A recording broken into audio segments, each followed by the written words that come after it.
नवीन घडामोडी पाहण्यासाठी आपल्या बारामती झटका या यूट्यूब चॅनलला सबस्क्राईब करा व बेल आयकॉन दाबा, म्हणजे ताज्या घडामोडी आपणापर्यंत पोहोचतील.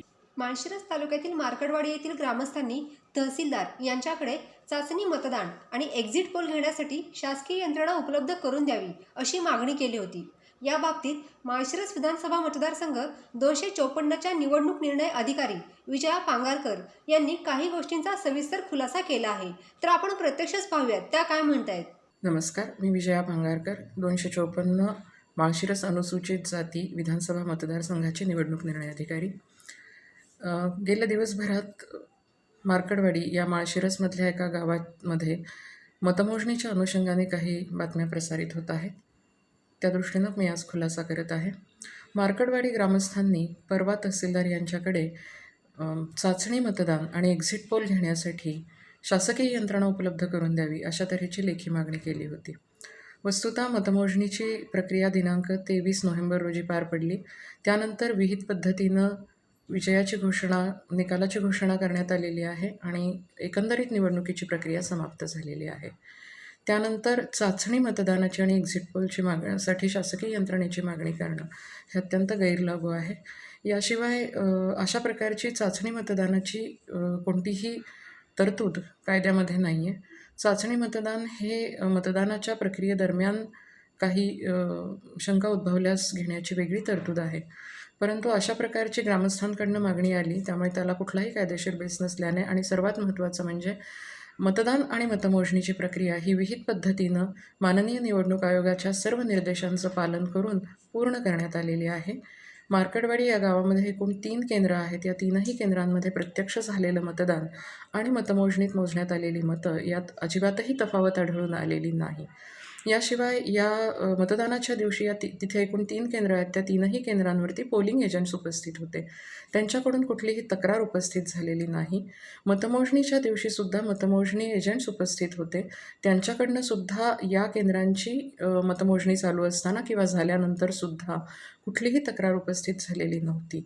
आणि आता मतमोजणीची प्रक्रिया संपल्यानंतर, विहित पद्धतीनं निकालाची घोषणा झाल्यानंतर आणि निवडणूक प्रक्रिया समाप्त झाल्यानंतर जवळपास 6 दिवसांनंतर अशा तऱ्हेची मागणी ग्रामस्थांकडनं करण्यात आलेली आहे. त्यामुळे ती मागणी फेटाळून लावण्यात आलेली आहे. मुळातच निवडणुकीच्या प्रक्रियेमध्ये प्रत्येक टप्प्यात उमेदवारांना सहभागी करून घेतलं गेलेलं आहे. निवडणुकीच्या तयारीच्या प्रत्येक टप्प्यात सहभागी होण्यासाठी त्यांना लेखी पत्र देण्यात आलेली होती आणि त्याप्रमाणे उमेदवार किंवा त्यांचे प्रतिनिधी हे उपस्थित झालेले आहेत. वेळोवेळी म्हणजे मशीन तयार करताना अभिरूप मतदान 1000 मतांचं काही निवडक मशीन्सवर घेतलेलं आहे.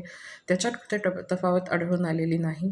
त्यानंतर संपूर्ण 345 केंद्रांवरती मतदानाच्या दिवशी सकाळी अभिरूप मतदान घेण्यात आलं होतं 50 मतांचं. त्यातही कुठेही तफावत आढळलेली नाही किंवा कुठल्याही तक्रारी प्राप्त झालेल्या नाही आहे.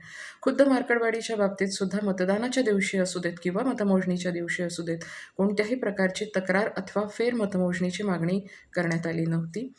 आता जे वृत्त प्रसारित होतं आहे ते मात्र थोडंसं वेगळ्या प्रकारचं आहे. मार्कडवाडी ग्रामस्थ हे येत्या 3 तारखेला मतपत्रिकेवर मतदान घेत असल्याची बातमी प्रसारित होती आहे. पण मुळात मला हे स्पष्ट करायचं आहे की अशा प्रकारची कोणतीही मागणी या ग्रामस्थांकडनं प्रशासनाकडे करण्यात आलेली नाही.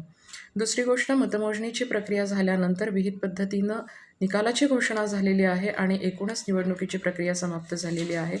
त्यामुळे अशा प्रकारची मागणी ही कायद्याच्या चौकटीत बसणारी नाही आणि प्रशासनाकडे अशा प्रकारची कुठलीही मागणी नसल्यामुळं अशा प्रकारच्या मतदानाला परवानगी देण्याचा प्रश्न उद्भवत नाही. आणि चाचणी मतदानासाठी जी ग्रामस्थांनी मागणी केली होती ती मागणी यापूर्वीच फेटाळून लावण्यात आलेली आहे. मला पुन्हा एकदा या ठिकाणी स्पष्ट करायचं आहे की मार्कडवाडी या गावामध्ये 96, 97, 98 ही 3 जी केंद्र आहेत त्या केंद्रांमध्ये मतदानाच्या दिवशी आणि मतमोजणीच्या दिवशी जी प्रत्यक्ष मतदान झालं आहे आणि प्रत्यक्ष मतं मोजली गेलेली आहेत, यात काडीचीही तफावत आलेली नाही. मतदानाच्या दिवशी किंवा मतमोजणीच्या दिवशी या 3ही केंद्रांबाबत कुठलीही तक्रार प्राप्त झालेली नाही. निवडणुकीची निकाल जाहीर करतानासुद्धा फेरमतमोजणीची कोणतीही मागणी या केंद्रांच्या बाबतीत केली गेलेली नाही. तिथे काउंटिंग एजंट्स उपलब्ध असल्याचं आमच्या अभिलेखांवरून पण स्पष्ट होत आहे. त्यामुळे आज जो प्रश्न उपस्थित केला जातो आहे त्याच्यात कुठलाही अर्थ नाही. माननीय निवडणूक आयोगाने वेळोवेळी दिलेले जे निर्देश आहेत त्या निर्देशांना अनुसरूनच निवडणुकीची प्रक्रिया पार पडलेली आहे. कुठल्याही केंद्रावरती मतांची तफावत अजिबातही आढळून आलेली नाही. त्यामुळे एकंदरीतच मार्कडवाडी ग्रामस्थांनी उपस्थित केलेला प्रश्न हा गैरलागू आहे, चुकीचा आहे आणि प्रशासनाने याच्या बाबतीत योग्य पद्धतीनं कामकाज केलेलं आहे असं माझं सांगणं आहे. धन्यवाद.